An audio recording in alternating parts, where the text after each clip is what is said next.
It's very helpful for me to know what members of our community are still looking for information on even after they've gone through the numerous free lessons that Prison Professors offers.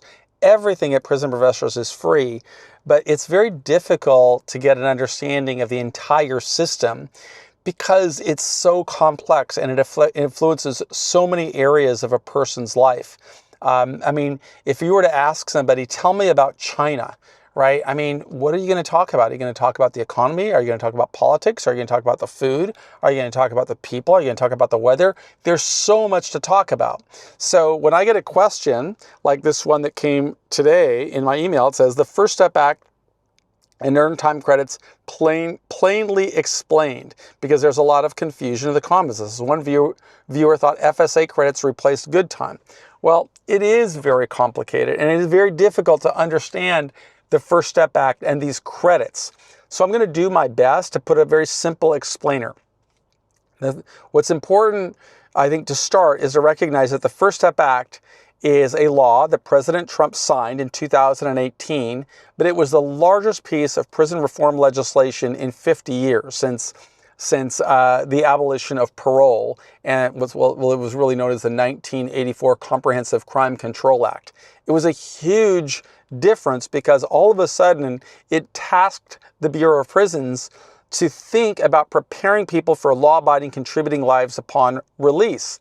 Prior to that, it was what was called a determinate sentencing system, meaning a judge imposed a sentence. They wanted the citizens wanted to have what's called a truth in sentencing law. So they wanted people to serve 85% of their time. There was no parole. There were limited amounts of good time, and there's different types of good time. And that's how it began. But the First Step Act really broadened that. So let's talk about how it broadened it, but let's talk about what good time is. First of all, good time, in my view, is a misnomer because you don't really have to do anything to get statutory good time. It should be called the avoidance of bad time. As long as you don't get a disciplinary infraction, you will earn what's called statutory good time. That's SGT. And the law, for people who were convicted after November the 1st, 1987, the law holds that you're going to get 54 days per year. That's what statutory good time is. It's about 85% of the sentence that you would serve in prison, and the remainder would be credited to you for not getting in trouble. And so that's statutory good time. That is one form of advancing your release date.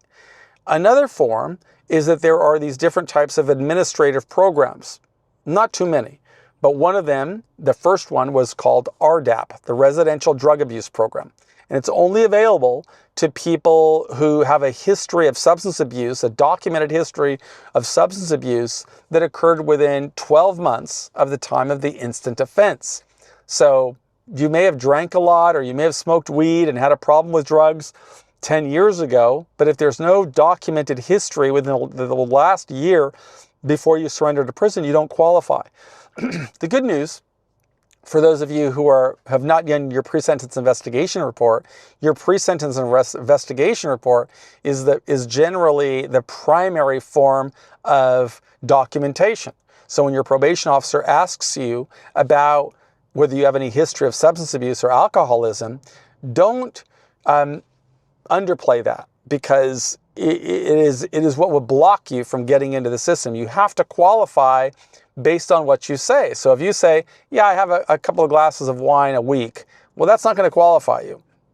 If you say, I drink excessively scotch, and I drink it to kind of mask my problems, and sometimes it's led to me blacking out, and it may influence me to have made a lot of bad decisions, including the crime, and it's been afflicting me for many years until recently, that would qualify you. So it's a self-reported documentation.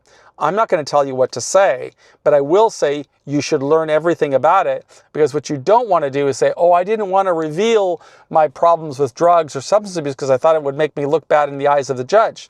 That's fine, but it's going to block you from participating in RDAP, and one of the benefits of RDAP is that it has the pathway to an administrative time cut of up to a year.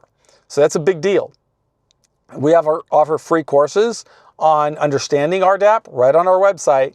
If you don't learn about it, well, then you don't really have anybody to blame but yourself. Because if you're watching this video, I'm telling you, make sure you learn about it. And so that's a different form of administrative time cut, is RDAP. Another form is the result of the First Step Act. But with the First Step Act, there, just like with RDAP, there are qualifications. With the First Step Act, there are also qualifications.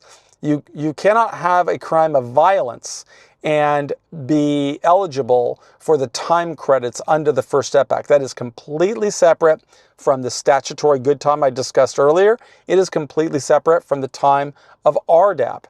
Under the First Step Act, the law holds that if you take a survey right when you get there to prison, and that survey reveals that you either have a low or a minimum risk of recidivism, okay?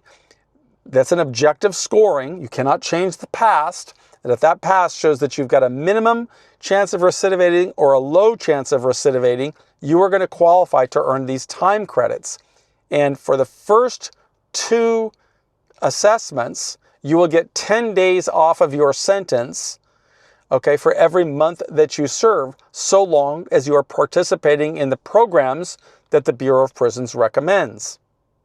That's the First Step Act for the first 2 assessments. It should be after 6 months, but I will say that it's sometimes unclear on that. It sometimes could be 12 months. I mean, the Bureau of Prisons has a lot of policies, and they're not all interpreted the same, and it's very important to be a very good self-advocate. But the 10 days only lasts until you have 2 assessments.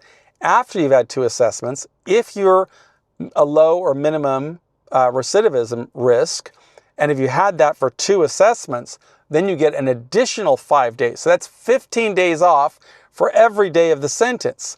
And all of these work cumulatively. They're stacked. All of these incentives work cumulatively. So you will get the 54 days off for statutory good time. If you qualify for RDAP, you will get that. And if you're qualified for the First Step Act, you will get those time credits, and you can get up to a year off of your sentence. So that's quite a bit of time off of your sentence. To put some perspective on that, I'll just talk about Steve, who's our IT director. He had a 5-year sentence, 60 months, I believe it was 60 months. He qualified for RDAP. He did everything that the staff asked him to do, so he got all the credits. And on a 60-month sentence, he only did about 19 months in federal prison. He did the remainder of time in either a halfway house or on home confinement. And you know, he in 19 months is not, it would be a considerable victory on a 60-month sentence. Will you qualify? I don't know. Every individual has unique circumstances and characteristics. I would encourage you, learn as much as you can by participating on the free classes at Prison Professors. If you have questions, please use our AI bot. We produced that for you so that you would never have to hire anybody who masquerades as a prison consultant and probably doesn't know very much. And you shouldn't have to pay for this information. Everything should be free. That's what we believe at Prison Professors, and that's what we offer to you. My name is Michael Santos. I hope that provides some clarity on statutory good time, administrative release such as RDAP and the First Step Act credits, how they all work together, and hopefully that you will learn more by going through our free classes on our website. I'm Michael Santos, founder of Prison Professors. I believe in you. Thanks so much for being a part of our community.